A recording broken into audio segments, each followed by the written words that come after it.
First of all, it's a pleasure declaring 9th January as World Acidity Day by API, the Association of Physicians of India, and its 50,000 doctors. आपण माने समस्ते जानिछंती जे acidity गोटे साधारण असुविधा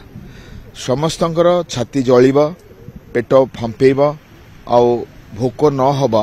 एई प्रकार असुविधा को आमे एसिडिटी कहि थाउ आ पृथ्वी रे एमती किए नहांती जे कि एसिडिटी रोग रे पीड़ित नहांती एथिपाई association of physicians of India जो मेडिसिन स्पेशलिस्ट मानक बॉडी से गोटे स्टेप नहीं 9th जनवरी को विश्व एंटी एसिडिटी डे हिसाब रे डिक्लेयर करचंती सेथिरे हमर उद्देश्य अछि दुई प्रकार प्रथम हैला आमे लाइफस्टाइल प्रमोट करिबा एसिडिटी न होबा पई आ द्वितीय रे लोक मान को सतर्क करिबा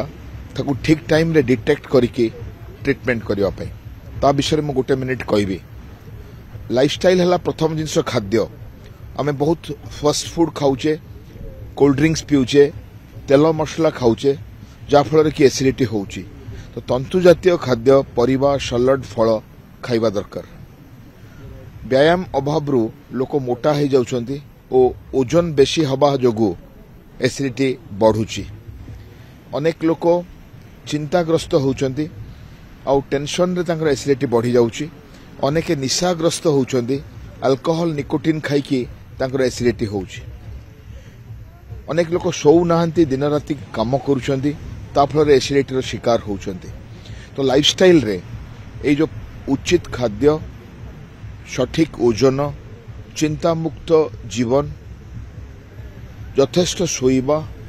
आ निशा सेवन करिबा नहीं एई सब अभ्यास द्वारा आमे एसिडिटी को दूर रे रखि परिबा द्वितीय सबुठारु गुरुत्वपूर्ण रहिला जेतेबेला हार्ट बर्न होउची आपण जानिबा दरकार जे किछि गोटे असुविधा मो पाखरे होउची ताको आमे डिटेक्ट करिकरी इमीडिएट ट्रीटमेंट करिबा नहले ए जो रिफ्लक्स हुए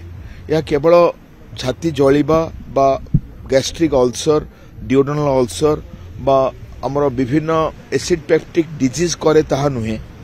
यह कैंसर मध्य करि पारे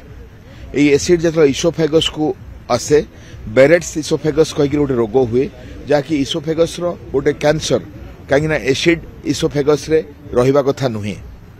तो आज एपीआई तरफ 9th जनवरी को वर्ल्ड एसिडिटी अवेयरनेस डे कहंतु वर्ल्ड एंटी एसिडिटी डे कहंतु बा ओवरऑल एसिडिटी डे कहंतु डिक्लेयर करागला हमर नेशनल प्रेसिडेंट गिरीश माथुर जे कि कोटारे थांती राजस्थान रो हमर नेशनल सेक्रेटरी अगम भोरा जे मुंबई रे थांती आउ हमर आईसीपी डीन ज्योतिर्मय पाल जे कि कलकत्ता रे थांती सेमानक तरफ रु आज मु professor Jayant Panda vice dean Indian college of physician API रो एई ओकेजन रे 9th जनवरी को वर्ल्ड एसिडिटी डे डिक्लेयर करूची।